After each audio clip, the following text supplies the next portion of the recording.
ఓం శాంతి. ఓం శాంతి. ఓం శాంతి. ఇది return journey సమయమని మీ అందరి మనసులోనూ ఉందా? బాబా అకస్మాత్తుగా పిల్లలందరినీ తనతో పాటు తీసుకుని వెళ్ళిపోతాడు. అప్పుడేం చేస్తారు? కానీ ఈ రిటర్న్ జర్నీ కంటే ముందు బాబా చెప్తారు, పిల్లలు మీరు పొందిన పాలనకు రిటర్న్ కూడా ఇవ్వాలి అని బాబా. కాబట్టి మనం రిటర్న్ ఇవ్వాలి అంటే బాబా యొక్క కార్యం ఏదైతే బాకీ ఉందో దాన్ని సంపూర్ణం చేయాలి. మన జగదీష్ అన్నయ్య గారు అవ్యక్తమవుతున్న సమయంలో కేవలం ఒకే విషయాన్ని పదే పదే చెప్పారు, నేను బాబాను ప్రత్యక్షం చేయలేకపోయాను అని. బాబా వారి ద్వారా అన్ని సేవలను చేయించారు, కానీ 2 విషయాలు బాకీ ఉండిపోయావని వారు ఆ తర్వాత సందేశంలోనూ చెప్పారు, మరియు వెళ్ళేటప్పుడు కూడా ఇదే చెప్పారు. అందులో మొదటిది కొత్త సృష్టిలో యోగ బలంతో పిల్లలు ఎలా జన్మిస్తారు అనే దానిపై నేను ఒక పుస్తకం రాయాలి అనే సంకల్పం వారికి ఉండిపోయింది. దానిని వారి పరిశోధన ఎంతో సాగుతుండేది. ఇక రెండవది బాబా వచ్చేసారు, ఆయనే ఈయన, ఈయనే ఆయన అంటూ అంతటా జయ జయకారాల నినాదాలు మ్రోగాలి అని చెప్పి, అందుకోసమే అంతటి సేవల విస్తారాన్ని చేసి అడ్వాన్స్లోకి వెళ్ళిన వారి శుభ సంకల్పాలను ఇప్పుడు మిగిలి ఉన్న పిల్లలమైన మనం పూర్తి చేయాలి.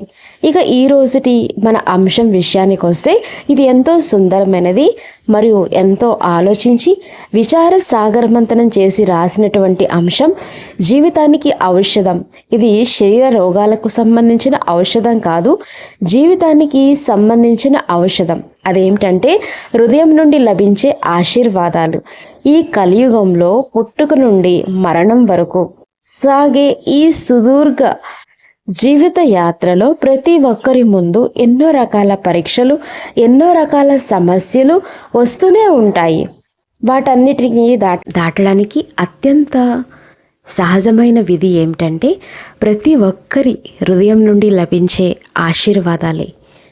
ఔషధం అనేది కేవలం శరీరానికి వచ్చే జబ్బును మాత్రమే నయం చేస్తుంది, కానీ ప్రస్తుత పరిస్థితులు ఏవైతే వస్తున్నాయో వాటిని దాటడానికి ఆశీర్వాదాలే ముఖ్యం.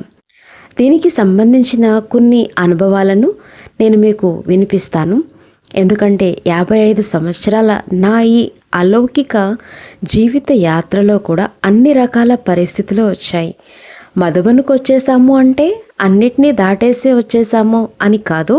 మధుబన్లో ఉంటూ కూడా ఎన్నో రకాల విషయాలను, పరిస్థితులను ఎదుర్కోవాల్సి వస్తుంది. కానీ ఒకవేళ మనపై మన పెద్దల నిమిత్త ఆత్మల హృదయం నుండి వచ్చిన ఆశీర్వాదాలుంటే ఆ పరిస్థితులన్నీ ఎంతో సహజంగా దాటిపోతాయి. సమయం వృధా అవ్వదు. అలాగే మనసులో ఎలాంటి కలవరపాటు లేక గందరగోళం ఉండదు.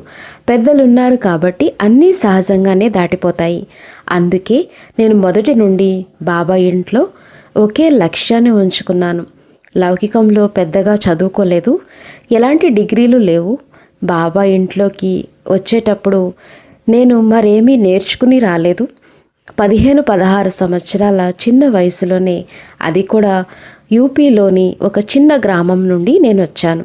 కానీ బాబా అవ్యక్తమైన తర్వాత సాకారంలో బాబా చెప్పిన వాటన్నిటినీ మనం పూర్తి చేయాలనే ఒకే ఒక్క భావన దీదీ దాదీల హృదయంలో ఉండేది.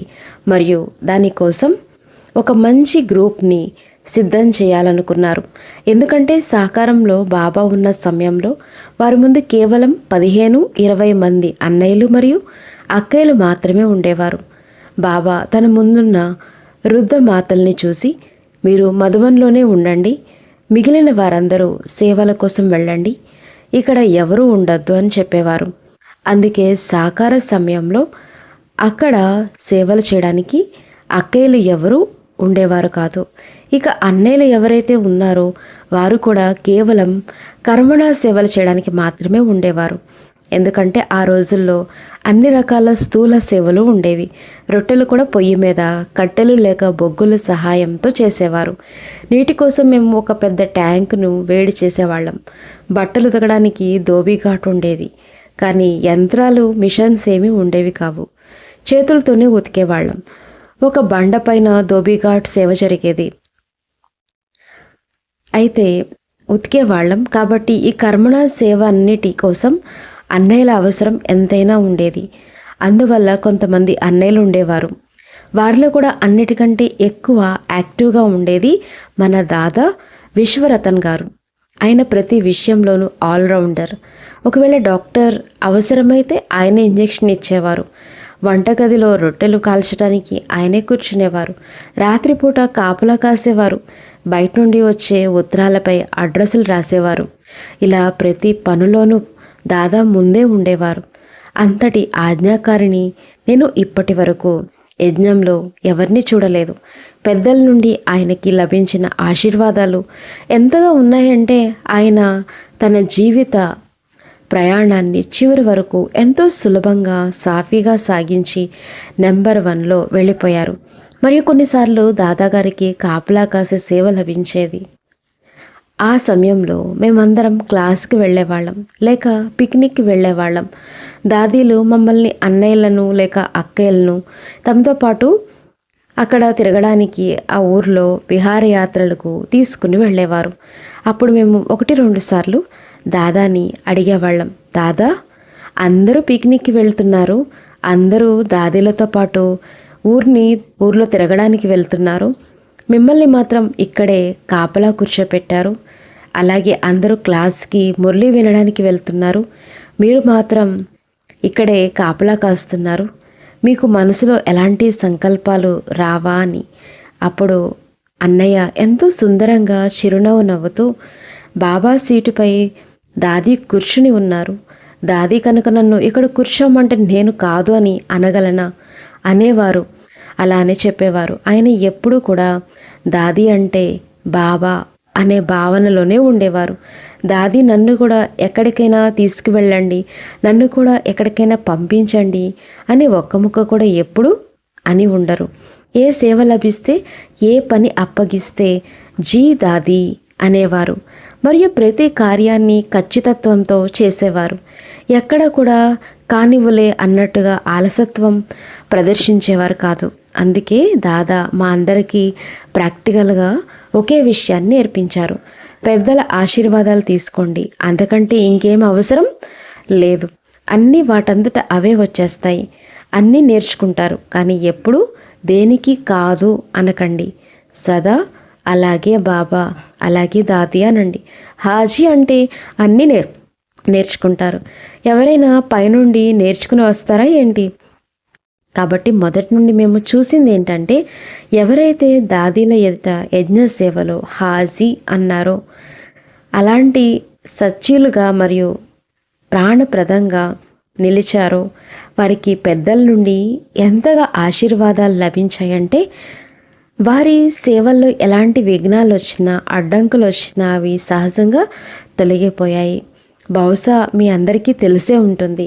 మాకు ఒక స్నేహితుడు, తోటి సహచరుడు ఉండేవారు. ఆయన పేరు వల్లభ్ దాదా. పేరు విన్నారు కదా, వల్లభ్ దాదా అంటే దాదికి ఎంత ప్రియమైన వారంటే ఏ సేవ చెప్పినా వల్లభ్ అనడం, జీ దాది అనడం. అయితే ఒకసారి ఏమైందంటే, ఆయన కొంచెం త్వరగా ఆయన పాలల్లో ఏం చేశారంటే, మిల్క్ డిపార్ట్మెంట్ అన్నది చూసుకునేటువంటి వారు పెద్ద టబ్లో పాలు బాగా మరిగిస్తున్నారు. అందులో పంచదార వేయాల్సి ఉంది, కానీ ఆయన గమనించుకోలేదు. అక్కడే టీ పొడి డబ్బా కూడా ఉండింది. అయితే ఆయన ఆ టీ పొడి డబ్బానంతా పాలల్లో వేసేశారు. ఇక అందరూ పాలు తాగే సమయం దగ్గర పడింది. అందరూ లైన్లో నిలబడే సమయం అది. సాయంత్రం వేళ అందరూ పాలు తాగుతారు కదా, ఆ తర్వాత చూసుకుంటే ఆ పాలన్నీ కాస్త టీ లాగా మారిపోయాయి. అన్నయ్య అసలు గమనించుకోలేదు తాను వేసింది పంచదార లేక టీ పొడినా అని. దాంతో అన్నయ్య ఒక్కసారిగా భయపడిపోయారు. అయ్యో, ఇప్పుడు ఏమవుతుందో, దాది ఏమంటుందో, అందరూ ఏమనుకుంటారో అని. కానీ అన్నయ్య ఎంతో సత్యంగా నమ్మకంగా వెంటనే పెద్ద దాది దగ్గరికి పరిగెత్తారు. దాది దగ్గరికి వెళ్ళి ఇలా అన్నారు, దాది నా వల్ల చాలా పెద్ద తప్పు జరిగిపోయింది. దాది ఏమైంది అని అడిగారు. దాది పంచదార వేయబోయి టీ పొడి వేసేసాను. దాంతో పాలన్నీ ఇప్పుడు తాగడానికి లేకుండా పోయాయి. అందరూ ఏమనుకుంటారో, ఇది నా వల్ల జరిగిన చాలా పెద్ద పొరపాటు. ఇప్పుడు పాలు లేవు అన్నారు. అప్పుడు దాది అన్నారు, ఎందుకు భయపడతావు? ఇదైతే చాలా మంచి విషయమే కదా, పర్లేదు, ఇదైతే చాలా మంచి విషయమే కదా, ఏం పర్వాలేదు, నువ్వు వెళ్ళి ప్రకటన చేయించు. ఈరోజు దాది మీ అందరి కోసం పాలతో చేసిన స్పెషల్ టీ చేయించారు అని అనౌన్స్ చేయించు. నేను స్వయంగా వచ్చి అందరికీ నా చేతులతో ఆ టీని తాగిస్తాను. చూసారా దాది అతని మనసుని ఎంతగా గెలుచుకున్నారో మీరు అర్థం చేసుకోవచ్చు. ఆ సమయంలో ఒకవేళ దాది అనుకుంటే గద్దించవచ్చు, కోప్పడవచ్చు, కొంచెం చూసుకుని చేయాలి కదా, అంత తొందరపాటు ఎందుకు అని ఏదైనా అనవచ్చు. కానీ దాది అలా ఏమీ అనలేదు. పైగా అతనితో ఏం పర్వాలేదు, ఇదైతే మంచిదే కదా, ఈరోజు పాలకి బదులు అందరూ పాల టీ తాగుతారు. సరే, నువ్వు వెళ్ళి అనౌన్స్ చేయి, నేను వస్తున్నాను, అందరికీ తాగిస్తాను అన్నారు. అక్కడ అందరూ పెద్ద లైన్లో నిలబడ్డారు. దాది అన్నారు, ఈరోజు పాలకి బదులు అందరికీ పాల టీ లభిస్తుంది. దాది స్పెషల్గా చేయించారు అని ఆ తప్పును తనపై వేసుకున్నారు. విషయాలు ఎప్పుడు వస్తూనే ఉంటాయి.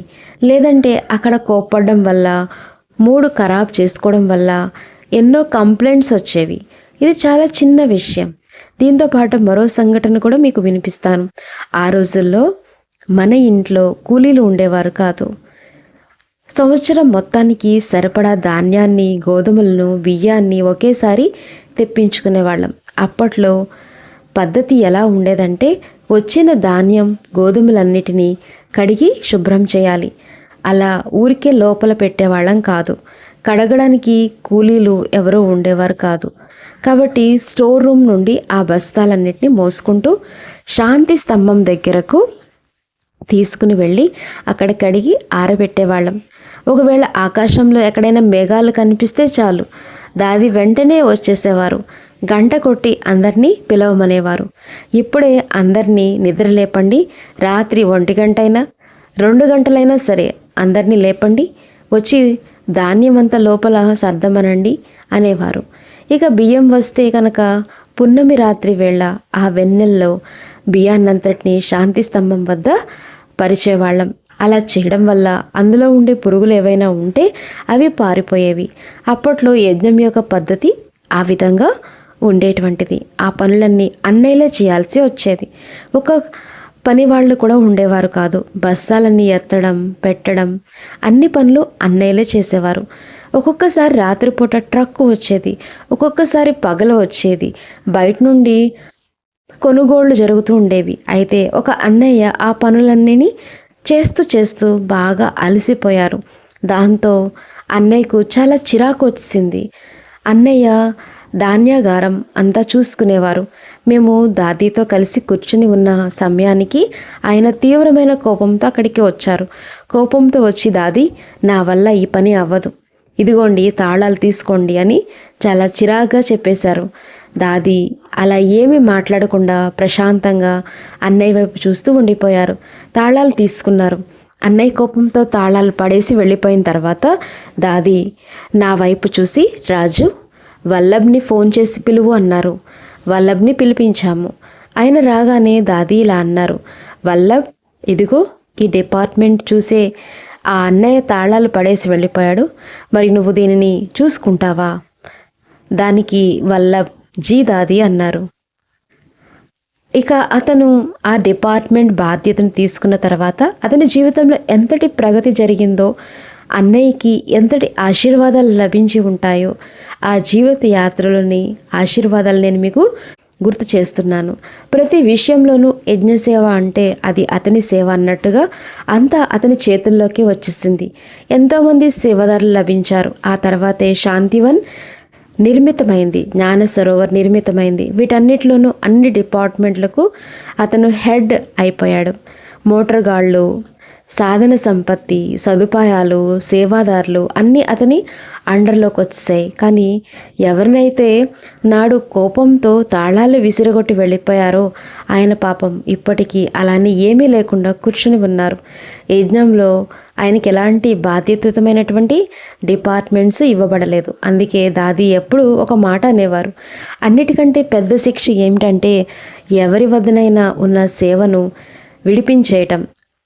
అంతకంటే పెద్ద శిక్ష మరొకటి లేదు. సేవ దూరం కాగానే మనిషి లోపల తనంతట తానే దుఃఖిస్తాడు, ఆందోళన చెందుతాడు, మనస్సు భారంగా మారిపోతుంది. తర్వాత యోగం కుదరదు. కాబట్టి పెద్దల ఆశీర్వాదాలు ఎలా తీసుకోవాలో గమనించాలి. నిమిత్త ఆత్మల గురించి ఒకవైపు బాబా చెప్తారు, పిల్లలు తల్లిదండ్రుల ఆశీర్వాదాలు తీసుకోండి, అప్పుడు మీ తలపై ఉన్న పాపాల మూటలన్నీ దిగిపోతాయి అని. మనం ఒకవైపు యోగం కుదరడం కోసం ఎంతో శ్రమ చేస్తూ ఉంటాము, కానీ మరోవైపు బాబా అత్యంత సహజమైన విధిని చెప్తున్నారు, పిల్లలు తల్లిదండ్రుల ఆశీర్వాదాలు తీసుకోండి అని. నేనిది సమర్పిత పిల్లల లెక్క ప్రకారం చెప్తున్నాను. మీరందరూ కూడా ఎవరైతే ఉన్నారో, మన యజ్ఞపిత, మన యజ్ఞమాత ఎవరు? మన కామధేనువు అమ్మ. ఆమె పేరే కామధేనువు. అందరి మనోకామనలను పూర్తి చేసేటువంటి జగదాంబ. మరియు కపిల ముని శ్రీ బాబాతో కలిసి బ్రహ్మ బాబా కంబైన్డ్ కపుల్ ముని వద్ద కామధేనువు ఉండేది కదా. అక్కడికి ఎవరు వెళ్ళినా కానీ వారి మనోకామనలన్నీ పూర్తిగా నెరవేరిపోయేవి. ఇప్పటి వరకు నా ప్రాక్టికల్ అనుభవం ఏమిటంటే, ఎవరైతే యజ్ఞపితను మరియు యజ్ఞమాతను ప్రసన్నం చేసుకున్నారో ఈ యజ్ఞం అంతా వారిదే అవుతుంది. మరియు ఈ యజ్ఞాన్ని ఎవరైతే తన సొంత గృహంగా భావించి బాధ్యతాయుతంగా చూసుకుంటారో వారికి అన్నీ లభిస్తాయి. కానీ ఈనాటి ప్రస్తుత తరం దీన్ని తమ సొంతంగా భావించటం లేదు, కేవలం ఒక డ్యూటీ లాగా భావిస్తుంది. 2 గంటలు 4 గంటలు లేక 6 గంటలు డ్యూటీ చేశామా అన్నట్టు చూస్తున్నారు. కానీ మేము ఇప్పటి వరకు మా సేవల్ని ఎప్పుడు ఒక డ్యూటీ లాగా భావించలేదు. అది 8 గంటల సేవ అయినా, 16 గంటల సేవ అయినా, ఆఖరికి 24 గంటల నిరంతర సేవ అయినా సరే బాబా మా ద్వారా చేయించారు. బాబా సాయంత్రం వేళ వచ్చినప్పుడు నేను వారితో కలిసి కూర్చునేవాడిని. అలా కూర్చుంటే తెల్లవారుజాము అయిపోయేది. సాయంత్రం 6 గంటలకి వస్తే ఉదయం వరకు దాదాపు 12 లేక 13 గంటల పాటు నిరంతరంగా మేము బాబాతో గడిపేవాళ్ళం. ఆ సమయంలో బాబా ఒక్క మాట మాట్లాడినా నేను దాన్ని రాయడం గనుక మిస్ చేస్తే అది అందరికీ మిస్ అయిపోయినట్లే కదా. అందువల్ల అంతటి బాధ్యతను గుర్తుంచుకుని దాది అనేవారు, బాబా చెప్పే ప్రతి ఒక్క శబ్దాన్ని కూడా నువ్వు వదిలిపెట్టకూడదు, ఖచ్చితంగా రాయాలి అని. అప్పట్లో ఇప్పటిలాగా రికార్డింగ్లు ఉండేవి కావు. కాబట్టి రాత్రంతా మేలుకుని రాసేవాడిని. రాత్రంతా చేత్తో రాసుకున్న తర్వాత టైపింగ్ కాదు, అప్పట్లో చేత్తోనే రాసేవాళ్ళం. మళ్ళీ దాది హఠాత్తుగా పిలిచేవారు, రాజు రాత్రంతా బాబా ఏం మాట్లాడారో అది టైప్ చేసి తీసుకురా అని. పగటి పూట కూడా రెస్ట్ ఉండేదే కాదు, రాత్రి కూడా మేల్కొనే ఉండేవాళ్ళం. కానీ మేము ఎప్పుడు కూడా దాది మేము రాత్రంతా పడుకోలేదు కదా, కొంచెం 2 లేక 4 గంటలు పడుకుంటామని అనలేదు. దాది ఏం చెప్తే దానికి జీ దాది అనేవాళ్ళం. ఒకసారి బాబా కేవలం మధుబన్ నివాసితులను కలవడం కోసం హఠాత్తుగా వచ్చారు. ఒక సందేశం వచ్చింది, ఈరోజు బాబా మధుబన్ అన్నయ్యలను అక్కయ్యలను కలుస్తారు అని. బాబా అలా హఠాత్తుగా ఎందుకు అంటున్నారో ఎవరికీ అర్థం కాలేదు. దాది అయితే ఎంతో సంతోషించారు. సరే ఈరోజు మధుబన్ వాళ్ళందరూ బాబాను కలుస్తారు అని. అప్పట్లో మేము అన్నయ్యలు 120 మంది, అక్కయ్యలు 30-40 మంది ఉండేవాళ్ళం. మొత్తం కలిసి మధుబన్ స్టాప్ 200 మంది లోపే ఉండేవారు. బాబా సాయంత్రం 6:30 నుండి 7 గంటల మధ్యలో వచ్చారు. కొద్దిసేపు మురళి చెప్పారు. ఆ తర్వాత బాబా దృష్టి ఇవ్వడం ప్రారంభించారు. బాబా ఒక్కొక్కరిని పిలిచి దృష్టి ఇస్తూ వెళ్లారు. లైన్ చాలా పెద్దగా ఉంది. బాబా దృష్టి ఇస్తూనే ఉన్నారు. రాత్రి 10 గంటలైంది, 11 గంటలైంది, 12 గంటలు అయింది. అయినా బాబా దృష్టి ఇస్తూనే ఉన్నారు. అసలు అలసట అనేదే లేదు. ఆ సమయంలో మేము బాబా పక్కనే కూర్చుని ఉన్నాము. బాబా ముఖాన్ని, వారి కళ్ళను చూస్తుంటే అవి ఎంతో ఎర్రగా కాంతివంతంగా ప్రకాశిస్తూ కనిపించాయి. బాబా ఎవరి వైపు చూస్తే వారు అక్కడ స్తంభించిపోయినట్లు అయిపోయేవారు. బాబా తన దృష్టి ద్వారా ప్రతి ఒక్కరికి శక్తిని నింపారు. రాత్రి 1 గంట దాటిన తర్వాత బాబా దృష్టి ఇవ్వడం పూర్తయింది. ఆ తర్వాత బాబా అందరికీ ప్రసాదం తినిపించారు.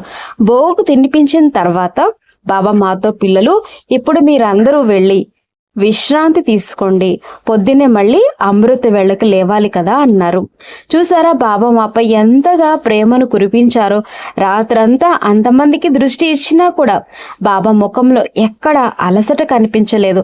ఆ అలౌకిక అనుభవాన్ని నేను ఇప్పటికీ కూడా మర్చిపోలేను. ఎంత చక్కటి అనుభవము అంటే ఈ రోజుకి కూడా నేను అది ఎప్పటికీ మర్చిపోలేను అని అన్నయ్య తను చెప్తున్నారన్నమాట. బాబా ఎలా దృష్టినిచ్చారు, రాత్రంతా ఎలా అవి వరదానాలుగా మారిపోయాయి. ఇంకొన్ని అనుభవాలు కూడా అన్నయ్య మనకిప్పుడు చెప్తున్నారు. మీరందరూ బాబాతో ఏం చేస్తున్నారు అని అడిగారు. సరిగ్గా ఉదయం 7 గంటలైంది. బాబా దాదాపు 12 గంటల పాటు అలానే కూర్చుని ఉన్నారు. బాబా వీడ్కోలు తీసుకున్న తర్వాత దాది నన్ను తన దగ్గరికి పిలిచారు. ఇటు రా రాజు అని పిలిచి, ఈ రాత్రంతా బాబా ఏం చేశారు, మీరందరూ బాబాతో ఏం చేస్తున్నారు అని అడిగారు. అప్పుడు నా నోటి నుండి వెంటనే ఇలా వచ్చింది, దాది ఈరోజు బాబా మాకు చాలా వరదానాలు ఇచ్చారు అన్నాను. అవునా, ఇన్ని వరదానాలు ఇచ్చారా? కానీ పాపం సోదరీమణులు కలవకుండానే ఉండిపోయారు కదా, ఎందుకంటే అప్పటికే వీడుకోలు సమయం వచ్చేసింది. బాబా వీడుకోలు తీసుకుని వెళ్ళిపోయిన తర్వాత దాది నన్ను మళ్ళీ పిలిచి బాబా చెప్పిందంతా టైప్ చేసి నాకు చూపించు అన్నారు. బాబా ఆ రాత్రంతా ఎంతగా మాట్లాడారంటే నేను రోజంతా కూర్చుని టైప్ చేయాల్సి వచ్చింది. అది ఒక లావు పట్టి పుస్తకంలాగా తయారైంది. నేను దాన్ని దాది దగ్గరికి తీసుకువెళ్ళినప్పుడు దాది ఎంతో సంతోషించారు. బాబా రాత్రంతా ఇంత మాట్లాడారా, దీన్ని ఇప్పుడు ఏం చేద్దామని అడిగారు. అందుకు నేను దాది బాబా చాలా సులువైన మాటల్లో చెప్పారు కాబట్టి బాబా ఎవరికైతే ఈ మాటలు చెప్పారో వారికి ఒక మంచి ఫ్రేమ్లో టైప్ చేసి ఫోటోలో పెట్టి అందరికీ ఇచ్చేద్దాం. అందరూ తమ తమ డిపార్ట్మెంట్లో పెట్టుకుని చదువుకుంటూ సంతోషిస్తారని సరళంగా చెప్పాను. దానికి దాది, హరే మీకోసం చెప్తే అలా చేయవచ్చు, కానీ బాబా రాత్రంతా మాట్లాడింది కేవలం మీకోసమే కాదు, మొత్తం బ్రాహ్మణ పరివారం అందరి కోసం చెప్పారు. మరి దీన్ని నువ్వు మురళి కింద ఎలా రాస్తావు? ఒక పని చెయ్యి, దీన్ని తయారు చేసి తీసుకురా, మురళి కింద రాద్దామన్నారు. దాది ఇది చాలా పెద్దగా ఉంది కదా, ఎలా రాయాలి అని నేను అడగ్గా, లేదు మొత్తం రాయవద్దు, వీటిని వరదానాలుగా మార్చు, నువ్వే అన్నావు కదా బాబా వరదానాలు ఇచ్చారని చెప్పారు, అయితే అలా మార్చి చూపించు అన్నారు. కాబట్టి వాటిని వరదానాలుగా మార్చు అన్నారు. నిజానికి బాబా నేరుగా అలా చెప్పలేదు, కానీ ఆ తర్వాత నేను వాటిని చక్కగా అమర్చాను.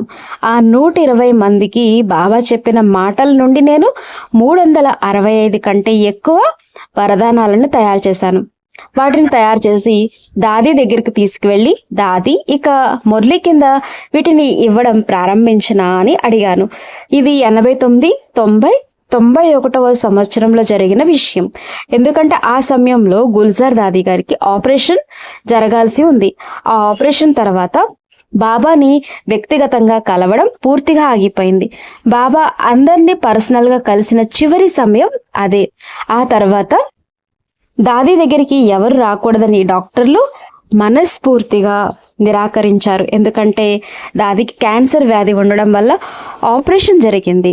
ఆ తర్వాత పర్సనల్ కలయికలు ఆగిపోయాయి. అదే మా చివరి కలయిక. మేము ఆ వరదానాలని సిద్ధం చేసి 1 సంవత్సరం పాటు మురళి కింద ఇవ్వడం పూర్తి చేశాను. అది అందరికీ ఎంతో నచ్చింది. అందరూ దాది ఇవి చాలా బాగున్నాయి, మాకు చాలా మంచి వరదానాలు లభిస్తున్నాయి అని చెప్పుకున్నారు. ఆ వరదానాలన్నీ పూర్తయిన తర్వాత నేను మళ్ళీ దాది దగ్గరికి వెళ్ళాను. దాది వరదానాలన్నీ పూర్తయిపోయాయి అని చెప్పాను. దానికి దాది పూర్తయిపోవడం ఏంటి, 1969 నుండి బాబా మాట్లాడుతూనే ఉన్నారు, ఇన్ని మురళీలు చెప్పారు కదా, వాటన్నిటిలోనూ వరదానాలే ఉన్నాయి, నువ్వు వాటన్నిటి నుండి వరదానాల్ని తయారు చేసి అందరికీ చదివించు, అందరి కోసం వరదానాలు వెలికి తీయ అన్నారు. నేను సరే దాది అన్నాను. ఇలా ఈ సేవలన్నీ చేస్తూ దాదీల హృదయం నుండి నాకు ఎన్నో అంతర్గత దీవెనలు లభించాయి. ఆ తర్వాత నా లౌకిక జీవితంలో కొన్ని పరీక్షలు వచ్చాయి. మొదటిది, నేను మా ఇంట్లో ఏకైక కుమారుణ్ణి. మా నాన్నగారి పెద్దన్నయ్య నన్ను మౌంట్ ఆబులో అస్సలు ఉండనివ్వకూడదని పూర్తిగా వ్యతిరేకరించారు. వీడే ఇక్కడ ఉండిపోతే మా వంశానికి దీపం ఎవరవుతారు అని చాలా గొడవ చేశారు. కానీ నేను ఎలాగోలా చేసి మధుబన్కు వచ్చేసి ఇక్కడ డిపార్ట్మెంట్ బాధ్యతలన్నీ చూసుకోవడం ప్రారంభించాను. దాంతో వారు మా లౌకిక తల్లికి ఏదో తినిపించేశారు. దానివల్ల ఆమెకి కాస్త పిచ్చి పట్టినట్లు అయ్యి రాజుని పిలవండి, రాజుని పిలవండి అంటూ ఊరంతా పెద్ద గొడవ చేసేశారు. కానీ ఆ సందేశం నా దగ్గరికి వచ్చేసరికి ఆమె శరీరాన్ని వదిలేశారు. ఇక రాజు ఇంట్లో మరెవరూ లేరని దాదికి తెలిసినప్పుడు మా బాబాయ్ బ్రహ్మచారి, అలాగే మా నాన్నగారికి మేము ఇద్దరం పిల్లలం. మా అక్క ఇప్పటికే సెంటర్లో సేవలు చేస్తుంది. నేను కూడా మధుబన్కి వచ్చేసాను. దాంతో లౌకిక ఇంట్లో ఇల్లు చూసుకోవడానికి కానీ వంట చేసి పెట్టడానికి కానీ ఏ ఒక్క మహిళ లేదు. ఇది తెలిసి దాదికి చాలా చింత పట్టుకుంది. ఇప్పుడు ఇతనికి సెలవు ఎలా దొరుకుతుంది అని ఆలోచించారు. దాది నాతో, నువ్వు వెళ్ళు, ఒక 15-20 రోజుల్లో అంతా సరిచేసిరా. ఒకవేళ ఎక్కువ సమయం పట్టినా పర్వాలేదు, పనులన్నీ చక్కబెట్టుకుని ఆ తర్వాత నాకు చెప్పు అన్నారు.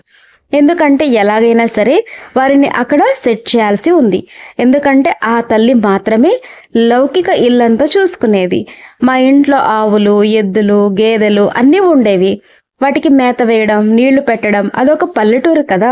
కాబట్టి నేను లౌకిక ఇంటికి వెళ్ళేటప్పటికి దాది ఒక బాబాతో సందేశాలు పంపే సోదరుణ్ణి నాతో పాటు పంపించారు. ఏదైనా సమస్య వస్తే బాబాని అడిగి తెలుసుకోండి అని చెప్పారు. మరుసటి రోజు నేను బాబాకు భోగ్ పెట్టించాను. భోగ్ సమయంలో ఆ సందేశి సూక్ష్మవతనానికి వెళ్ళినప్పుడు బాబా ఇలా చెప్పారు, బచ్చే కేవలం 3 రోజులు మాత్రమే సెలవు ఉంది. ఒకవేళ ఇక్కడ 3 రోజులు ఉండవలసి వస్తే బాబా అతనిపై ఒక ఛత్ర ఛాయలాగా, అంటే రక్షా కవచం లాగా ఉండి రక్షిస్తాడు. కానీ 3 రోజుల తర్వాత కూడా అక్కడే ఉంటే దానికి బాబా బాధ్యుడు కాడు. ఎందుకంటే అక్కడ ఈవిల్ స్పిరిట్స్ వాతావరణం చాలా ఎక్కువగా ఉంది. ఆ తల్లిని కూడా వారు బంధించి ఉంచారు. ఆమెకి ఇంకా ముక్తి లభించలేదు. కాబట్టి అక్కడికి వెళ్ళి మేము యోగం చేయిస్తాము, అది చేస్తాము, ఇది చేస్తామని బిడ్డకు వచ్చే సంకల్పాలు ఏవి చేయవలసిన అవసరం లేదు. చేయాల్సిందల్లా బ్రహ్మ భోజనాన్ని అందరికీ తినిపించేసి వెంటనే అక్కడి నుండి బయలుదేరి వచ్చేయండి అని బాబా నుండి ఆజ్ఞ వచ్చింది. ఇప్పుడు ఆ ఆజ్ఞను పాలించడం నా ముందు ఉన్న చాలా పెద్ద విషయం. ఎందుకంటే లౌకికంలో ఉన్న ఆ ఇద్దరిని, నాన్న బాబాయ్, ఎలా సెట్ చేయాలి? మా నాన్నగారి పెద్దన్నయ్య అయితే లోపల గుడిలోనే ఉంటూ పూజలు పునస్కారాలు చేసుకునేవారు. మా గురించి ఆయనకి ఎలాంటి పట్టింపు లేదు. ఆయన కూడా బ్రహ్మచారి. కానీ మా బాబాయ్, నాన్నగారు ఇకపై ఎక్కడుంటారు, ఏం చేస్తారు, ఎలా బతుకుతారు అనేది పెద్ద సమస్య. కానీ నేను ధైర్యం చేశాను. బాబా సందేశం వచ్చింది కదా, సరే భయ్యా అనుకుని కేవలం 3 రోజుల్లోనే లౌకికానికి సంబంధించిన వాటన్నిటినీ ముగించేసుకుని నేను మళ్ళీ మధుబనానికి తిరిగి వచ్చేసాను. దాది నన్ను అలా చూసి ఆశ్చర్యపోతూ, అప్పుడు ఎలా వచ్చేసావు నువ్వు? ఇంత తొందరగా బంధనాల నుండి విముక్తి అయిపోయిందా, సెలవు దొరికేసిందా అని అడిగారు. అప్పుడు నేను దాది, బాబా నాకు ఈ విధంగా సందేశం ఇచ్చారని చెప్పాను. దానికి దాది, అవునా, బాబా అలా గైడ్ చేస్తారా, చాలా మంచిది అన్నారు. ఇప్పుడు చూడండి, ఈ జీవిత యాత్రలో బాబా యొక్క మరియు పెద్దల యొక్క ఈ దీవెనలు మనకు ఎంతగా సహాయం చేస్తాయో.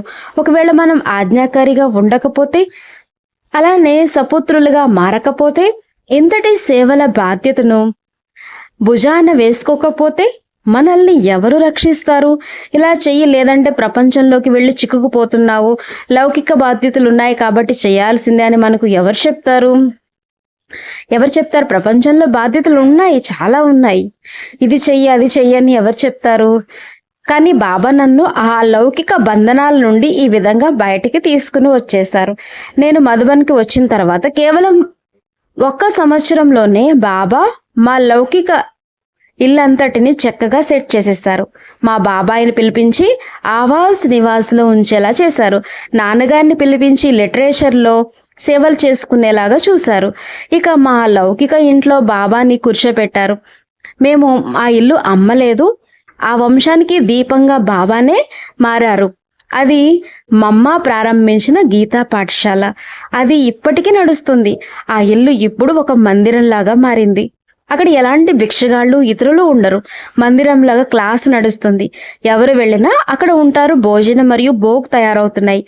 నేను చెప్పదలుచుకున్న భావం ఏమిటంటే, ఒకవేళ మనమే కాస్త బలహీనంగా ఉండి మనస్ఫూర్తిగా పెద్దల మనసుల్ని గెలవలేకపోతే, వారి హృదయాల్లో మనకు స్థానం లేకపోతే, జీవితంలో వచ్చి ఇలాంటి పరీక్షల్ని దాటడం అంత సులభం కాదు. అచ్చా, ఓం శాంతి. రెండో పార్ట్ ఉంది, కంటిన్యూ చేద్దాం.